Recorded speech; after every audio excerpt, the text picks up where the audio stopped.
What up, dudes? It's Gaz, and welcome back to the Warframe video. So when I put out that Garuda rework hype video the other day, I didn't realize the Garuda rework was coming out 2 days later. So here we are. I didn't really change my builds that much. I pretty much just, I'll show you the 2 builds I'm using today. Garuda Prime is coming out on the 28th of the month, so like 9 days from today. So we'll do a big, in-depth how to play Garuda. I'll probably make some new builds for Garuda around then, and all that stuff. But today we're going over Blood and Fire, which is basically the lifesteal, damage over time, CC, blah blah blah, all that good stuff kind of build for Garuda. I've been rocking the last couple of days with her new rework. We're gonna briefly go over all the good changes to her rework as well. But before we get into it, make sure you're subbed to the channel so you can see when all the videos go up. They're not going up at 5:30 a.m. every single day anymore. They're going up at random times. So make sure you're subbed to know exactly when the videos are available to be watched. And yeah, thanks for all the support lately, guys. It really means a lot. So, the Garuda rework.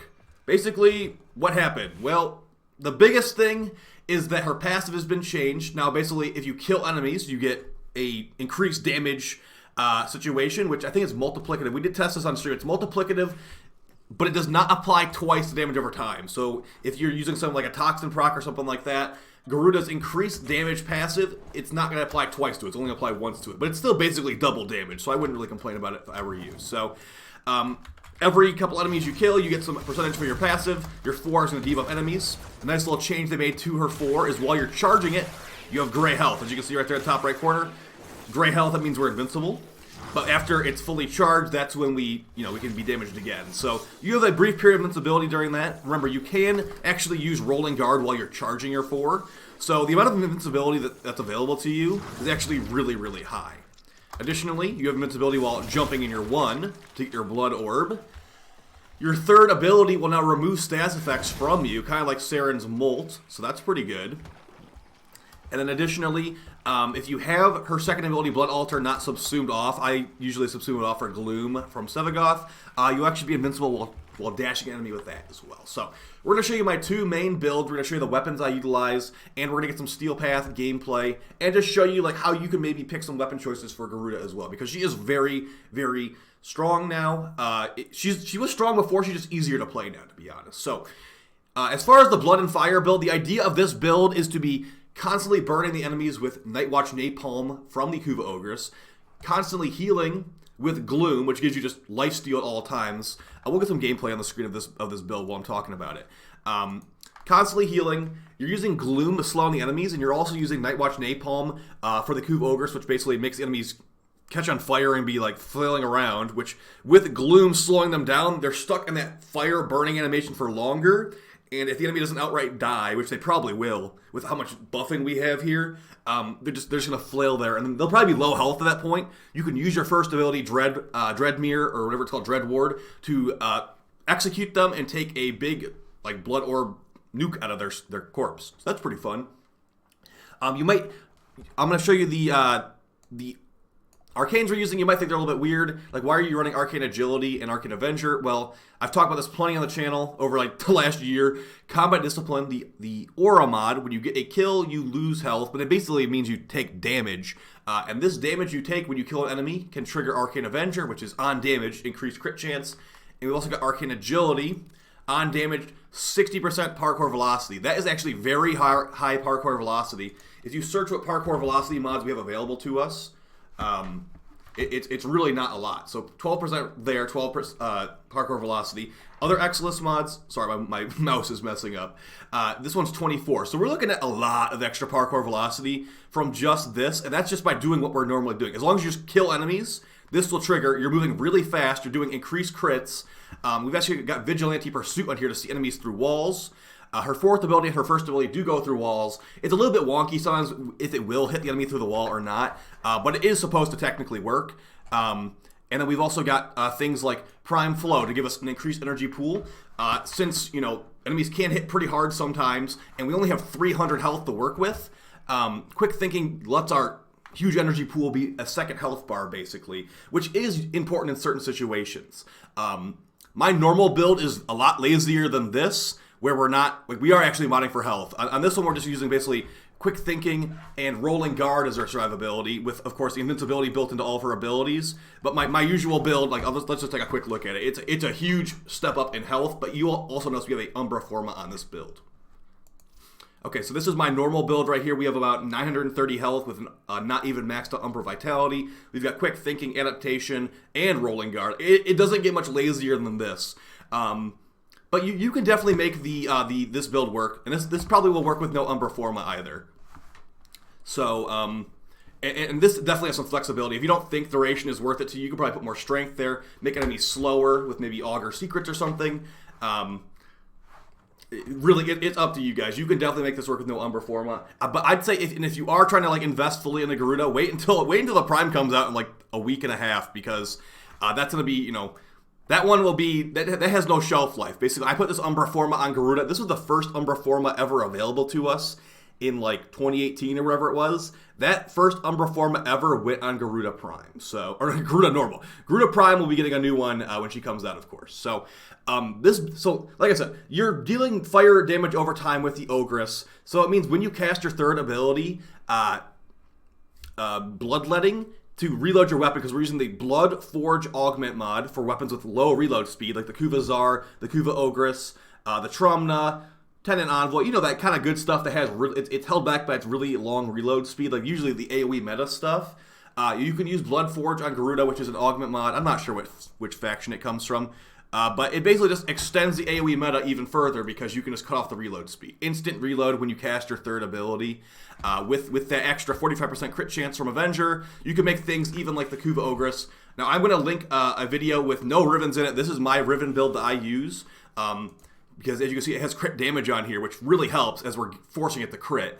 This thing hits like a truck, and then we've got Night Watch Napalm. I'm really my mouse is so broken right now. It's not working properly. I'm having to force it to hover over these things. Rockets dispense napalm, dealing fire damage in an area. This is pretty nice. It lets you just basically set and forget. So the fire's on the ground and you're healing from the fire on the ground, even though you're not really shooting at that time. So we're going to fire it off. If I can make my mouse actually aim properly. I'm going to go buy a new mouse after this, honestly. This is terrible. So cast Gloom. A lot of people don't realize that within the area of Gloom, enemies are slowed, but you have lifesteal on enemies even outside the area. So as long as you're dealing damage, you're getting healed. We fire off our Ogress Rocket with no stacks. As you can see, I cast my 3 to cut my health. I can't even, I'm getting healed already. I'm already full health. That's the beauty of the Blood and Fire. It is, you're cutting your health to get the blood, and then the fire's already on the ground, healing you back up to full. And, let's get some kills in here so we can get our passive built up. We will be easily one-shotting these guys with my broken mouse that does not want to cooperate with me at all.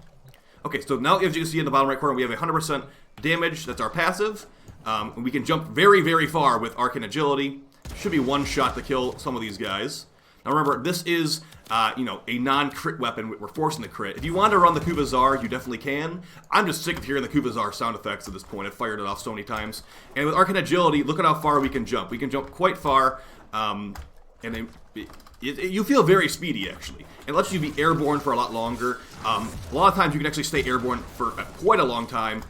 With Garuda just in the same room. But it's like, jump on the enemy, get your blood orb, jump back up in the air, fire off an ogre shot, use your 4. It's a very fun playstyle. And if you mod for it, like, you have lots of flexibility. I even had I had 3 Exilus mods in my build the other day, and it felt really good.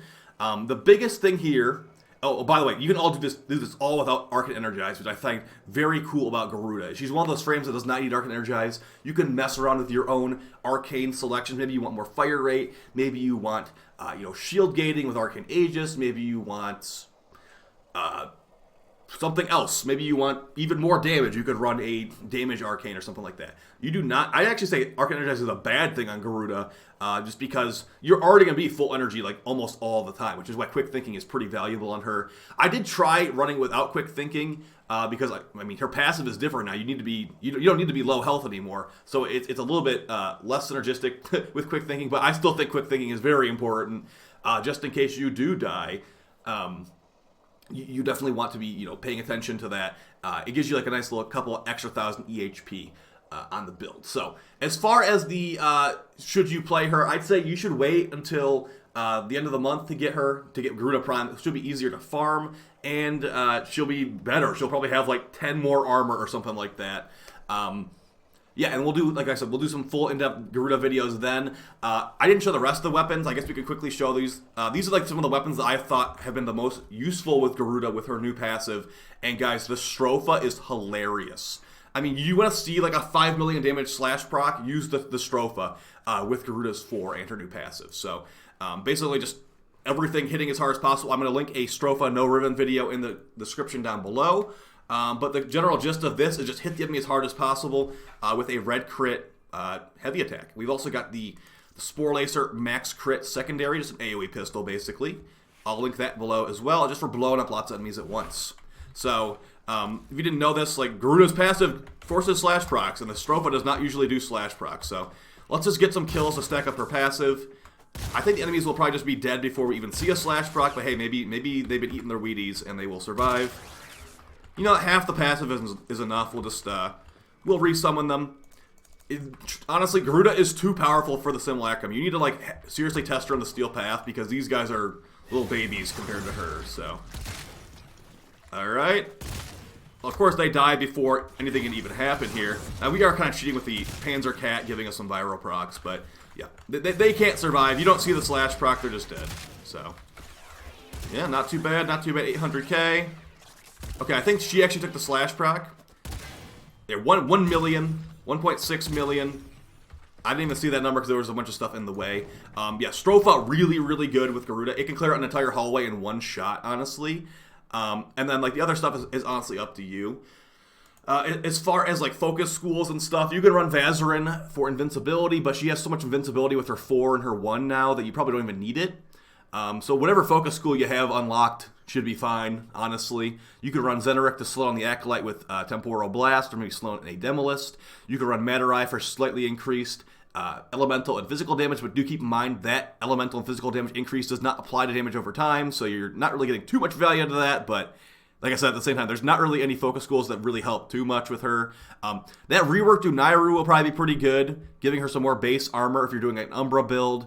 And yeah, we'll be getting a full focus rework next month as well, so yeah, it should be very interesting to see what synergies are unlocked. I think she's really, really good right now. She's not meta at all, which is good because I don't want her to get nerfed, to be honest. I've been a big Garuda fan for years and years, and now that her passive is really easy to get access to, I don't want her to get nerfed. So yeah, go out. You can use Bloodforge to instantly reload. You can be lazy like me and just run every tank mod. Yeah, have fun, burn the ground, and bleed them from within, I guess. I'll see you guys next time. I'm going to go buy a new mouse. Peace. Oh, I can't even click stop recording.